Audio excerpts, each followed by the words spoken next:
makakita ka ng isang taong kagaya ni Elias na mananalangin sa Diyos para ang tao ay makaalaala, malaki ang magagawa ng panalangin ng isang taong matuwid. Ang katotohanan, mga kababayan, ano po? Pag ang taong matuwid ang nananalangin, hindi pa nag-uumpisa, nakikinig na ang Diyos eh. Mag-uumpisa pa lang siya.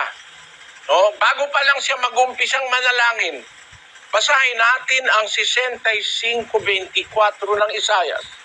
At mangyayari na bago sila magsitawag, sasagot ako. At samantalang sila'y nagsasalita, aking didinggin. O hindi ka pa tapos eh.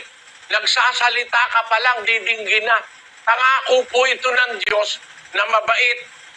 Kung tayo'y susunod, bago silang wika magsitawag,